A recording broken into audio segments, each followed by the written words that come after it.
허락하신 말씀 요나 1장 1절에서 10절까지의 말씀 교독하겠습니다.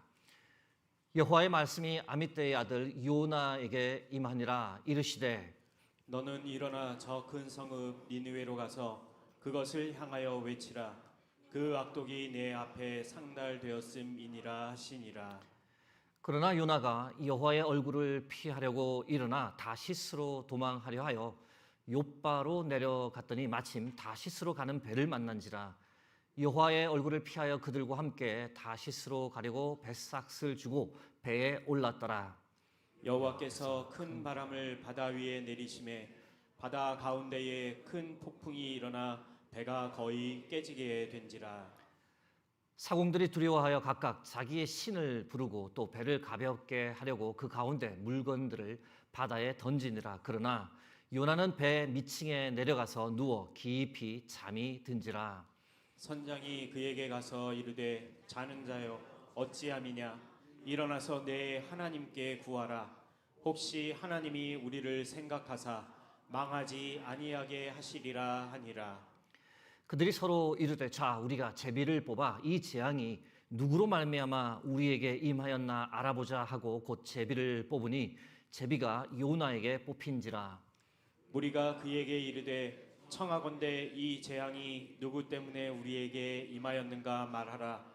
내 생업이 무엇이며 내가 어디서 왔으며 내 나라가 어디며 어느 민족에 속하였느냐 하니 그가 대답하되 나는 히브리 사람이요 바다와 육지를 지으신 하늘의 하나님 여호와를 경외하는 자로라 하고 자기가 여호와의 얼굴을 피함인 줄을 그들에게 말하였으므로 무리가 알고 심히 두려워하여 이르되 내가 어찌하여 그렇게 행하였느냐 하니라. 아멘. 네, 이 시간 요나를 넘어서라는 치하에 박중하 목사님께서 귀한 말씀 증거해 주시겠습니다.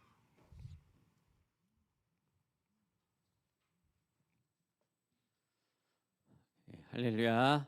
네, 수유동교회 성도님들 모두 안녕하십니까? 만나 뵙게 되어 너무나 감사합니다. 반갑습니다.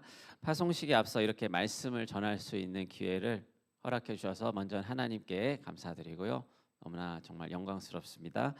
또 우리 고성재 목사님과 당회 또 수유동교회 성도님들께 진심으로 감사드립니다. 저희 가정은 2020년 3월에 저와 아내가 오랜 기간 마음에 품었던 일본 선교의 첫 발걸음을 떼게 되었습니다. 지난 6년여의 세월을 돌이켜 볼 때 저희들의 모든 필요를 세심하게 돌보아 주신 하나님의 사랑과 은혜가 얼마나 컸는지 모릅니다. 그 은혜는 하나님께서 저희 가정을 이 땅으로 정말 이끌어 주셨다는 것을 정말 확인시켜 주셨고요. 이렇게 준비하는 여기 오는 가정 가운데서도 다시 한번 아주 강하게 하나님께서 제 마음 가운데 확신을 더해 주십니다. 파송식에 앞서 어떤 말씀을 나눌 수 있을까 고민하다가 일본과 어울리는 우리 요나서 말씀을 더 깊이 묵상하게 되었고요. 저를 일본 파송 선교사로 세워주신 하나님의 마음을 오늘 요나서 말씀을 통해 확인하길 원합니다. 그리하여 우리 수유동교회가 우리 가깝고도 먼 나라라고 하는 이 일본을 향해 더 큰 사랑을 품고 나아가는 교회가 되길 소망합니다. 자, 오늘 이야기는 이렇게 시작합니다. 1절 말씀을 보겠습니다. 제가 읽겠습니다. 여호와의 말씀이 아미떼의 아들 요나에게 임하니라. 이르시되. 요나를 아미떼의 아들로 소개하고 있습니다. 아미떼는 원래 에메트, 진실, 충성 등을 의미하는 에메트를 뜻합니다. 라는 말에서 왔습니다. 진리의 아들이란 뜻이죠. 그러니 진리의 아들이라는 이름에 걸맞게 우리는 이 요나가 하나님의 말씀을 충성하고 그 말씀을 따를 것을 기대하게 되는데요. 이 요나에게 임하신 하나님의 말씀은 무엇이었습니까? 2절 말씀은요. 바로 이 말씀이었습니다. 너는 일어나 저 큰 성읍 니느웨로 가서 그것을 향하여 외치라. 그 악독이 내 앞에 상달되었음이니라 하시니라. 니느웨를 큰 성읍이라고 했습니다. 성경은 때로 어떤 나라나 도시를 가리켜 크다라고 할 때 그냥 외적인 크기를 말하는 데서 그치지 않고 그 도시나 나라가 죄가 아주 가득했다, 관영했다, 이런 것을 말하기도 하죠. 니느웨가 얼마나 포악했는지 예언자 나훔의 책은 니느웨를 이렇게 고발합니다. 나훔 3장 1절에 보면은요, 화 있을진저 피성이여 그 속에서는 괴율과 강포가 가득하며 탈취가 떠나지 아니하는도다. 여호와께서 요나를 보고요, 이런 죄가 가득한 큰 성읍 니느웨로 가서 외치라고 하나님 말씀하시죠. 요나, 너는 아수르 제국의 수도인 큰 성읍 니느웨로 가서 그 죄가 가득한 도시에 가서 그들의 죄를 고발해라, 외치라. 그러니 하나님은 요나가 무엇이라고 외치길 원하셨겠습니까? 니느웨 사람들, 너희들은 지금 죄로 가득 차 있고 이대로 가다가는 멸망할 것이다. 며칠 안 있어 멸망할 것이다 라고 전하라는 것이죠. 그런데 요나는 어떻게 했습니까? 3절 상반절 말씀을 보겠습니다. 그러나 요나가 여호와의 낯을 피하려고 일어나 다시스로 도망하려 하여. 니느웨로 가서 외치라는 말씀을 듣기 싫어서 다시스로 여호와의 얼굴을 피해서 다시스로 도망갔습니다. 다시스의 당시 정확한 위치는 알 수 없지만 스페인 쪽에 해당한다고 합니다. 추정되고 있습니다. 이는 여호와께서 말씀하신 이라크 니느웨와는 정반대 방향입니다. 하나님의 얼굴을 피하기 위해서 요나는 하나님으로부터 돌아섰고요, 하나님이 명하신 것과는 정반대 방향으로 향하는 것입니다. 하나님의 명령을 듣고도 정반대로 향하고 있는 요나, 이런 요나를 보면서 우리는 예언자가 하나님의 말씀을 대놓고 그렇게 거스르다니 문제가 많은데 과연 예언자라고 할 수 있을까? 여러 가지 생각이 들지 모르지만요, 이런 선지자 요나의 모습, 하나님의 얼굴을 피하는 모습, 하나님께 가까이 가지 못하고 멀어지려 하는 모습, 이것이 과연 요나만의 문제인가? 바로 우리의 모습이 아닌가 싶습니다. 이것이 그래서 오늘 말씀의 첫 번째 교훈입니다. 우리도 하나님의 뜻을 알면서 도망치려 할 때가 있습니다. 하나님과 가까이 지냈던 요나 선지자였을 텐데 그는 무슨 연고로 이렇게 하나님을 피하게 된 것입니까? 이런 요나의 불순종의 마음이 얼마나 그가 진심이었는가 하는 것은 그의 행동을 통해서 3절에 바로 묘사가 되고 있습니다. 3절 전체를 제가 다시 한번 읽겠습니다. 그러나 요나가 여호와의 낯을 피하려고 일어나 다시스로 도망하려 하여 욥바로 내려갔더니 마침 다시스로 가는 배를 만난지라. 여호와의 낯을 피하여 함께 다시스로 가려고 선가를 주고 배에 올랐더라. 낯을 피했다는 표현이 2번이나 반복되죠. 그리고 또 반복해서 나오는 동사가 있습니다. 동사의 원뜻을 그대로 살려서 사역해 보면요, 3절은 제가 이렇게 읽을 수가 있습니다. 요나가 일어났습니다. 그리고 여호와 앞에서 돌아서서 반대 방향으로 향합니다. 다시스를 통과하여 욥바로 내려갔습니다. 그러자 마침 다시스로 가는 배를 만났습니다. 그리고 삭스를 주고 배 안으로 다시 내려갔습니다. 배에 올라탔지만 사실 원어로는 내려갔다라는 표현이 나옵니다. 내려갔다는 표현을 왜 이렇게 반복하는 걸까요? 요나는 여호와의 얼굴을 피하려고 여호와 앞에 돌아서서 못 본 척하고 자기 길을 따라 하늘에 계신 하나님을 피해 밑으로 점점 멀어져 내려가고 있는 것입니다. 요나는 주님의 뜻에 알지 못해서 착각해서 그런 것일까요? 요나는 주님의 뜻을 분명히 잘 알고 있었습니다. 그 뜻은 무엇입니까? 하나님께서 택하신 백성 이스라엘을 공격하고 멸망시켰던, 그렇게 악과 죄악이 가득했던 민족 아수르마저도 회개시켜 용서하시기 원하신다는 것이죠. 이 뜻을 분명히 잘 알고 있었습니다. 그런데 그 하나님의 마음을 헤아리고 그 마음에 동참하는 것이 너무나 싫었던 것이죠. 이스라엘이 아수르의 침략에 고통받고 멸망당하지 않았습니까? 몹시도 자기 민족을 괴롭혔기 때문에 당연히 싫었겠죠. 자기를 괴롭힌 원수들이 돌이켜서 하나님의 구원을 얻는다는 것은 상상하기도 싫은 일이었을 것입니다. 이것이 그런데 바로 요나의 연약함이요 한계였죠. 그런데 여러분 이것이 그때만의 일입니까? 하나님의 구원의 대상을 제한하는 것은 그때만의 일이 아닙니다. 적지 않은 분들이 얘기해 주시기를 일본의 과거 여러 우리나라를 괴롭게 했잖아요. 그 일본을 그래서 선교하는 것을 주저하게 됩니다. 싫어합니다. 머리로는 그래 알고 있습니다. 원수 사랑하라고 예수님 말씀하셨지. 그런데 마음이 움직이지 못합니다. 요나가 하나님의 자비하심을 알았지만 머리로 잘 알았습니다. 그렇기 때문에 더 그 뜻을 따라가기 힘들었던 것으로 보입니다. 저는 2021년부터 거의 매해 이제 한인교회 사역하면서 우리 청소년들도 맡고 또 지금은 청년들을 맡고 있는데 때로는 단기 선교팀도 인솔하여서 그리스도교 역사 현장을 또 갈 때도 있고 또 한일 역사 현장을 탐방할 때도 있습니다. 1923년에 얼마 전에 이제 100주기였죠.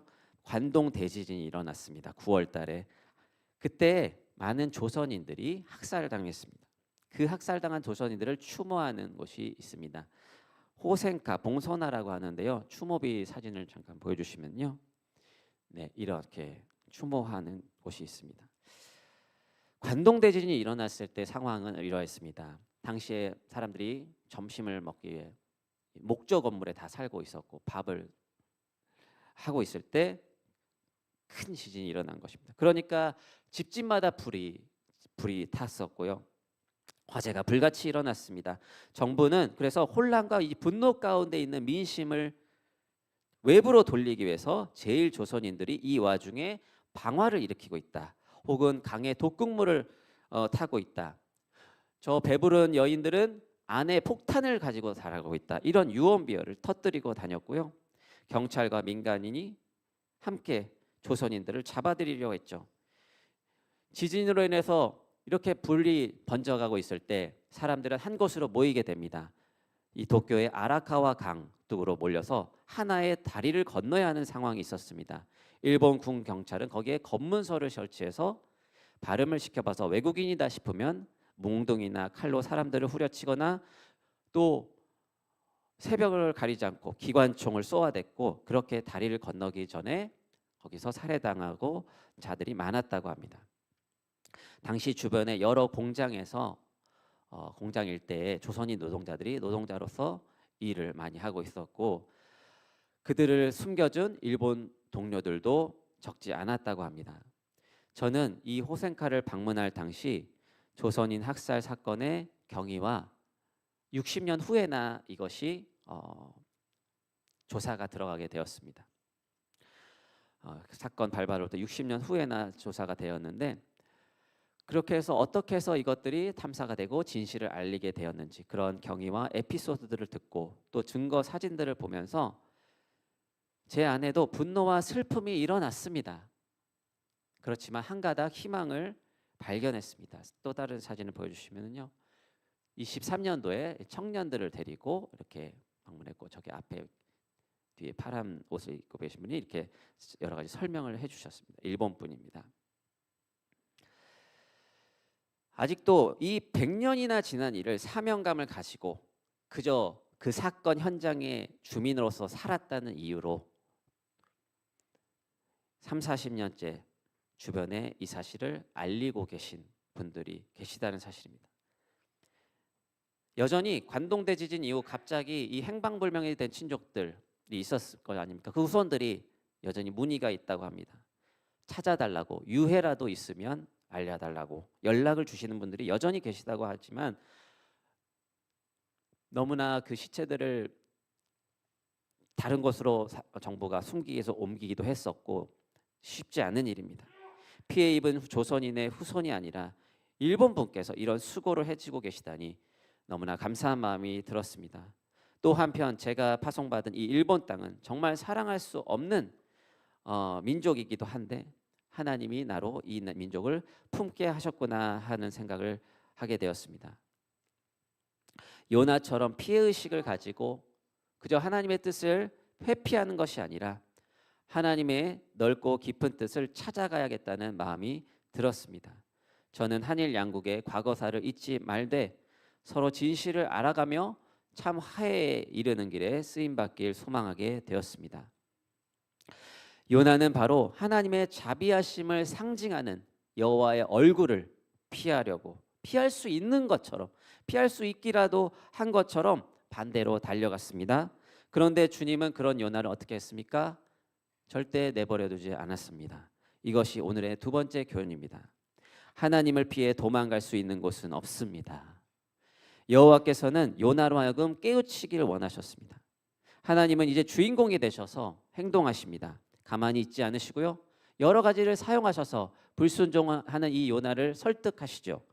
첫 번째로 4절 말씀을 보면은요, 여호와께서 큰 바람을 바다 위에 내리심에 바다 가운데에 큰 폭풍이 일어나 배가 거의 깨지게 되었습니다. 바다 위에 큰 바람을 집어 던지셨습니다. 폭풍이 매우 거세져서 배가 거의 깨지게 생겼습니다. 그런 상황에 같은 배에 탄 뱃사공들은 어찌된 영문인지 몰라서 자기네들이 뭘 잘못했나 싶어 각자 자기들의 신을 부르며 기도했죠. 또 배를 가볍게 하려고 온갖 수단을 다 동원해서 이 상황을 넘어가려고 했습니다. 물건들을 막 던지고, 이렇게 사람들은 모두가, 요나 주변의 사람들은 모두 사투를 벌이며 이 문제를 대면하고 있는데, 요나는 어떻게 하였습니까? 배가 막 흔들리고 깨지는 상황인데 태평하게 또 미층에 내려가서 잠을 깊이 잠들었습니다. 참으로 아이러니한 상황이 아닙니까? 요나 한 사람 때문에 일어난 일인데, 요나 한 사람 때문에 하나님께서 바람을 이렇게 태풍을 집어 던지시고 이 사태가 일어났는데, 요나는 하나님으로부터 점점 멀어져서 그 음성을 듣지 않겠다는 듯이 깊이 잠에 빠졌습니다. 그런데 놀랍게도 우리 하나님은 그런 요나를 버려두지 않으시고, 내버려두지 않으시고 흔들어 깨우십니다. 불순종하는 요나를 여전히 사랑하셔서 그냥 두지 않으시고, 사람을, 폭풍만 준비하시는 것이 아니라 사람을 사용하셔서 말씀하십니다. 하나님은 선장님께 어떤 영감을 주었습니다. 어쩌면 이 요나에게 이 사태에 책임이 있을지 모른다. 저 쿨쿨 자는 태평한 자를 깨워서 물어야겠다. 6절의 말씀을 같이 보겠습니다. 선장이 그에게 이르되 자는 자여 어찌함이냐, 일어나서 내 하나님께 구하라. 혹시 하나님이 우리를 생각하사 망하지 아니하게 하시리라 하니라. 선장이 가서 가까이 물어봅니다. 너는 무엇을 향해 있는 사람이냐? 정체성을 묻는 것이죠. 너는 뭐하는 사람에게 이렇게 깊이 잠들어 있느냐? 너를 지키는 신은 누구냐? 얻는 그 신에게 일어나 구하라. 그 신이 우리를 혹시 살릴지 않느냐 하는 것입니다. 그리고 나서 이것이 어떻게 되었습니까? 7절 말씀에 그들이 서로 이르되 자 우리가 제비를 뽑아 이 재앙이 누구로 말미암아 우리에게 임하였나 알아보자 하고 곧 제비를 뽑으니 제비가 요나에게 뽑힌지라. 제비 뽑았으니 요나가 뽑혔습니다. 누가 신을 노엽게 하는 이 재앙, 원어로는 악입니다. 누가 이 악을 저지른 것인가? 제비를 통해 밝히고자 했는데 요나가 원인이었던 것입니다. 그러자 사람들이 너는 뭐하는 사람이고 어디에서 왔는지 도대체 어떤 사람이냐고 물었고, 이 질문에 요나가 답을 하면서 다시금 자신이 누구인가를 스스로 고백하게 하셨습니다. 9절 말씀입니다. 그가 대답하되 나는 히브리 사람이요 바다와 육지를 지으신 하늘의 하나님 여호와를 경외하는 자로다 하고, 요나가 이렇게 고백함으로 자기 자신이 누구인지를, 또 자신이 믿는 하나님이 누구이신지 자각하였고, 이렇게 잘못을 고백하게 되었습니다. 10절 상반절 말씀입니다. 같이 한번 읽어보겠습니다. 시작. 자기가 여호와의 얼굴을 피함인 줄을 그들에게 말하였으므로 무리가 알고. 요나는 이 고백을 통해 스스로가 지속적으로 여호와의 얼굴을 피해와서 도망 다녔던 불순종의 사람이었다는 것을 고백하게 되었고, 여호와의 얼굴을 피함으로 이 사태가 일어났음을 고백하게 되었습니다. 여호와의 얼굴을 피했다는 것은 무엇입니까? 하나님의 자비하심을 외면했다는 것이죠. 하나님의 자비를 외면했다는 것입니다. 신뢰하지 못했다는 것입니다. 하나님과의 관계가 끊어진 것입니다. 저 또한 하나님의 이끄심을 제 생각으로 재단하며 제가 주인 되어서 하나님의 인도하심에 대해서 불평하며 지냈던 모습이 있었습니다. 일본에 오기 전에 저의 과거를 잠깐 말씀드리면, 저는 대학교 때 이제 철학을 부전공하면서 대학원도 기독교 철학적으로 공부하려는 마음으로 들어갔었습니다. 대학을 다니던 첫 학기 때 그런데요, 동일본 지진이 일어나고 말았습니다. 현장에 있지 않았고 뉴스로만 또 영상으로만 보았지만 그 처참한 광경을 보면서 그 쓰나미에 집과 자동차와 모든 것이 쓸려가는 것을 보면서 삶의 터전을 잃어버리고 가족을 잃어버린 그 사람들에 대한 긍휼의 마음을 하나님이 주셨습니다. 모든 삶의 뿌리가 뽑혀버린 일본을 향한 하나님의 긍휼의 마음이 제 마음에 부어졌고요. 이들에게 하나님의 복음을 빨리 전해야겠다. 누가 가서 이들에게 하나님의 복음을 전할까? 그러한 마음을 저에게 부어 주셨습니다. 지진을 계기로 한국의 일본인 CCM 뮤지션들, 가수들, 또 어떤 청년들이, 크리스천들이 와서 모금 활동을 했습니다. 많은 교회에 방문하여 찬양을 하며 또 이렇게 교제를 할 기회가 있었습니다.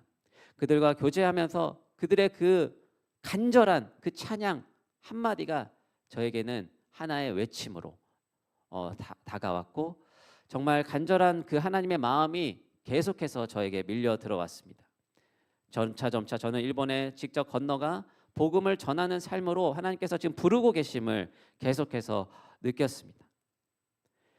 일본 선교에 참여하면 기도회에서 또 한 번 방문한 한국에 그냥 여행으로 온 관광객이 기도회에 참여했어요. 근데 그 기도에서 어느 때보다 뜨겁게 동일본 지진에 일어난 그 민족을 위해서 뜨겁게 눈물로 기도하고 있는데, 그 현장에서 성령을 경험하고 바로 전도를 통해서 일본에 돌아가 교회를 나가게 되는, 너무나 있기 힘든 일들도 일어나는 것들을 하나님들이 보여주시고 경험하게 해주셨습니다.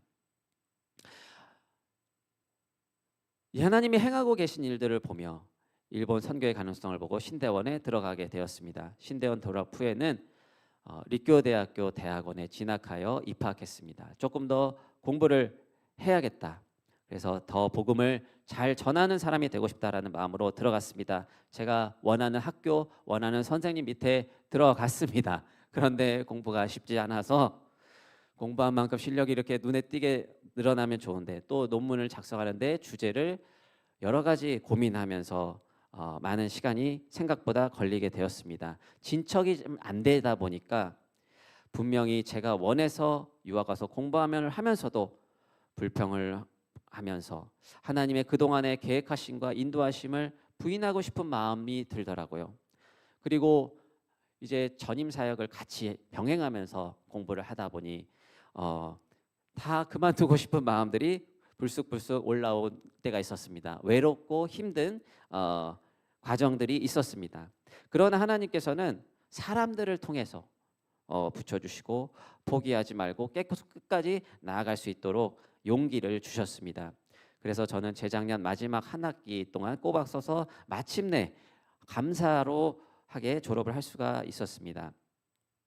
마음에 시험이 오고 하나님을 믿음으로 바라보지 못하고 그만 놓아버리고 싶고 그냥 일본에 그냥 내가 좋아서 온 것 아닌가, 그런 마음이 들 때 흔들렸지만 하나님께서는 계속해서 저에게 지혜와 용기를 주심으로, 아니다, 내가 너를 보냈고 내가 너를 공부를 시켰고 내가 너를 이 힘들지만 이 과정을 버티고 이겨내게 했다라는 고백을 할 수 있도록 인도해 주셨습니다.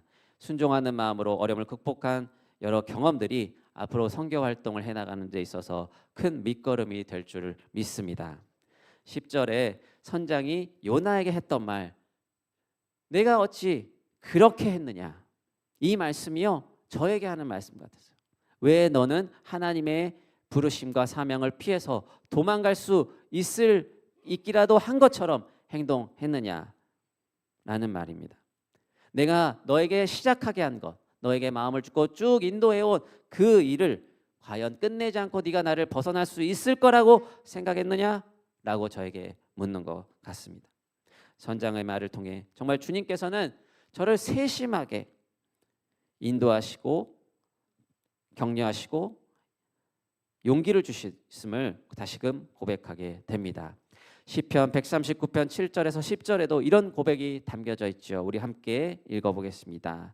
시작. 내가 주의 영을 떠나 어디로 가며 주의 앞에서 어디로 피하리까? 내가 하늘에 올라갈지라도 거기 계시며 수월에 내 자리를 펼지라도 거기 계시니이다. 내가 새벽 날개를 치며 바다 끝에 가서 거주할지라도 거기서도 주의 손이 나를 인도하시며 주의 오른손이 나를 붙드시리이다. 아멘. 요나가 바다에 빠졌으나 주님께서는 요나를 늘 함께 하셨고요. 끝까지 붙드시고 인도하셨습니다. 물고기를 예비하셔서 마침내 뜻하신 니느웨 땅으로 요나를 옮기셨습니다. 말씀을 맺으며 우리는 배 밑층에 내려가 잠을 자는 요나처럼 해서는 안 되겠습니다. 깨어 일어나 하나님의 택하시고 부르신 백성으로 하나님의 선교에 함께 동참하시게 주시기를 기도 부탁드립니다. 일본은 분명 선교하기 쉽지 않은 나라입니다. 니느웨에 좌우를 분별하지 못하는 자가 12만 명 있었다고 했습니다만 일본에는 12만 명이 아니라 1억 2천 명의 사람들이 좌우를 분별하지 못하고 있습니다. 저희 교회는 신오쿠보역에 근처에 있습니다. 거기는 이제 한인타운이 있고요. 많은 사람들이 관광지로 생각하고 옵니다. 근데 이제 그 근처에 신사가 하나 있습니다. 신사 사진을 보여주시면은 각 신사마다 일본은 특색이 있습니다. 여기는 티켓이나 복권이 적중한다고 하기로 유명한 신사입니다. 저는 새삼 신사를 가면서 사람들의 모습을 지켜봤습니다. 자신이 알지도 못하는 신에게 절을 하고 있는 모습을 보았습니다. 자신이 알지 못하는 신에게 절을 합니다. 이름도 모릅니다. 홈페이지 가면 물론 이름이 나와 있습니다. 그런데 사람들은 관심이 없습니다. 자기에게 누가에게 어떤 신에게 절을 하는지 관심이 없습니다. 그저 그들은 자기가 원하는 소원을 나무 폐에다 적고 걸어놓죠. 그걸 에마라고 하는데 그 폐에다가 적어놓고 그것이 그 소원만 이루어지면 되는 것입니다. 그렇다면 이 사람들은 하나님에 대한 관심이 전혀 없을까요? 이 세상을 지으신 하나님에 대한 질문을 한 번도 해보지 못했을까요? 저희 교회도 일본 청년들이 있습니다. 세례를 받았고요. 제가 있는 동안에 세례를 받고 신앙생활을 잘하고 있는데 그런 질문이 있다고 합니다. 근데 일본 사람들은 그 질문을 꺼내지 않습니다. 소통하지 않습니다. 가슴 저 깊이 묻어둡니다. 그리고 눈앞의 현실만 보고 불안과 외로움 가운데 살아갑니다. 좌우를 분별하지 못하고 자기를 지으신 이에 대한 궁금증을 묻어두고 그저 지역 신을 절을 하며 그런 우상 숭배의 죄 가운데 죽어가는 일본인들에게 무엇이 필요합니까? 주 예수님의 복음이 절실하게 필요합니다.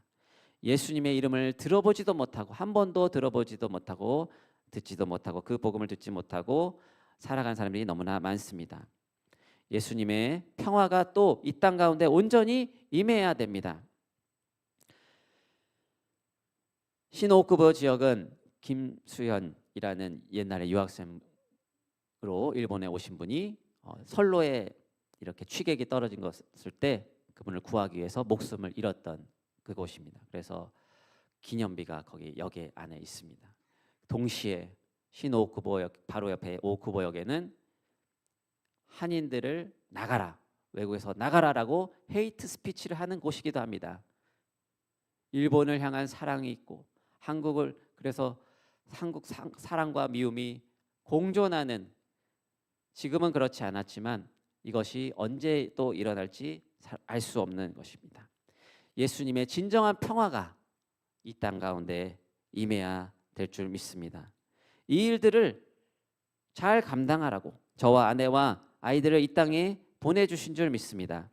파송식 이후에 저는 제일대한기독교회라는 교단에 가입하는 절차를 밟습니다. 이후 제가 어디로 파송받을지 또 어떤 어려움들이 있는 곳에 나아갈지 모르지만 보내신 곳에서 순종할 수 있기를 소망합니다.